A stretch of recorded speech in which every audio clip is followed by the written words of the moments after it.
Mesdames et messieurs, bonjour. Si vous êtes fan de Nintendo, alors vous connaissez Kirby. Comme moi, vous l'avez peut-être découvert dans la série Super Smash Bros. Sinon, vous avez déjà joué à l'un de ces jeux éponymes. Ce 25 mars, une nouvelle aventure, Kirby et le monde oublié, est sortie sur Switch. Mais savez-vous quelle est l'origine de Kirby? Pourquoi Miyamoto a décidé de lui donner ce nom? Comment ce personnage est relié directement à Donkey Kong? Et comment il est associé au pire procès que Nintendo a subi? Car oui, Nintendo a risqué la faillite et tous les personnages de la franchise ont failli ne jamais voir le jour. C'est cette histoire que je vais maintenant vous narrer. Ah non! Ah non, je bois pas dans le même verre que toi. 6 juin 1982, 14h38, cabinet d'avocat Kirby & Co. Ah, dernière affaire avant les vacances. Peut-être qu'un jour j'aurai assez d'argent pour m'acheter un voilier, qui sait. Bon allez, faites entrer mon prochain client. John Kirby, nous avons vraiment besoin de votre aide. Si vous ne pouvez résoudre ce problème, nous courons tout droit à la ruine. D'accord monsieur Miyamoto. Je vais voir ce que je peux faire. Expliquez-moi votre problème. Très bien. Vous connaissez les jeux vidéo? Pas du tout. En 1982, Sidney Sheinberg, président d'Universal Studios,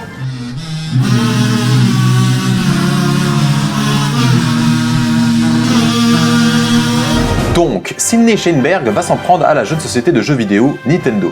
Car oui, à l'époque, Nintendo n'était pas mondialement connue. Elle venait seulement de faire ses premières armes en commercialisant la borne d'arcade et le jeu Donkey Kong, où Jumpman, Qui c'est? Mario avant qu'il ne change de métier, Jumpman, jardinier et charpentier, avait pour mission de sauver Pauline des griffes du terrible Donkey Kong. Certes, c'était leur premier succès commercial, mais le jeu vidéo n'était pas populaire à l'époque. D'ailleurs, l'avocat John Kirby n'y connaissait rien avant de prendre l'affaire en main. Les jeux vidéo... non, j'y connais rien. Bon, pour la faire courte, Universal nous accuse d'avoir plagié King Kong. Ah, ça je connais. Et ça consiste en quoi? Le concept de notre jeu? Eh bien, c'est un gorille qui kidnappe une jeune fille, qui l'emmène au sommet de sa tour, et notre personnage doit escalader cette tour et la délivrer. Ouais, d'accord. Non, ça ressemble pas du tout à King Kong. Et le nom du jeu c'est? Donkey Kong. Ouais. Vous avez pensé à vous reconvertir dans la vente de sushis? C'est un peu raciste comme réflexion, ça. Oui. Mais dans les années 80, on avait le droit. Effectivement, le procès n'était pas gagné au vu de la ressemblance. La société Coleco, qui a commercialisé les bornes d'arcade, se fait menacer par Universal. Le directeur, Arnold Greenberg, accepte de verser une redevance de 4,5 millions de dollars. Sheinberg continue à mettre la pression en menaçant Tiger Electronics, le fabricant, en annulant leur licence. Nintendo était la prochaine sur la liste d'Universal Studios, et la jeune société nippone ne pouvait se permettre de verser une telle somme. Ils ont donc tenté le tout pour le tout en engageant un avocat, John Kirby. Ah bah ça y est, tu parles enfin de Kirby. Le procès allait donc s'ouvrir sous le nom de l'affaire DSK. L'affaire DK. Excusez le tenu, je sors de la douche. 9 juin 1982, 14h, tribunal fédéral, salle d'audience numéro 2. Le procès va s'ouvrir sous la direction du juge Robert W. Sweet. Bon bah moi j'espère que ça va pas durer très longtemps, hein. J'ai ma partie golf à 16h. On est parti. L'affaire l'affaire DK, la défense est représentée par John Kirby. L'accusation sera représentée par Franziska von Karma. J'aurais tellement aimé affronter Mamie, Benjamin Hunter. Ow! Cesse de rêvasser, ou ce procès va se terminer trop rapidement. J'aimerais avoir un peu de challenge cette fois-ci. Après je vous avoue, moi ça m'arrange si on finit tôt, hein.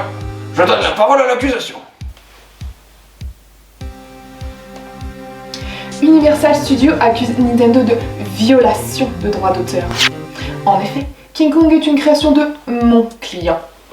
Ce jeu vidéo n'est qu'une infecte contrefaçon. Le scénario est identique. Ah bon? Il y a un scénario dans Mario? Un singe escalade une tour de métal avec une femme sous le bras. C'est exactement comme dans le film et cela prête confusion auprès du public. C'est du plagiat. Nintendo n'a jamais enfreint les lois. Tenez-vous! Vous avez une preuve? est-ce que vous avancez? Bien sûr.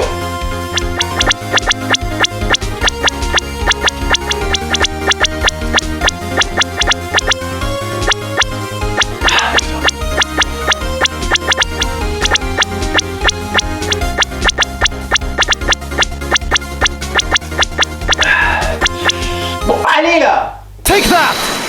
Nintendo n'a enfreint aucune loi. Car les droits d'auteur n'appartiennent pas à Universal Studios. Il y a quelques années, vous avez exploité King Kong sans demander l'autorisation à la société de production qui l'avait créé en 1933.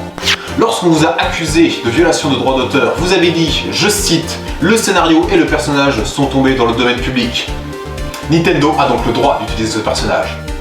Scheiße! Ah oui, je m'en souviens. Eh ben, on va finir là-dessus, voilà. Comme ça, moi, je serai à l'heure pour ma partie de golf. Je déclare l'accusé non coupable. Voilà, puis comme ça, moi, je peux y aller. Et puis, c'est où j'ai foutu les clés de la bagnole.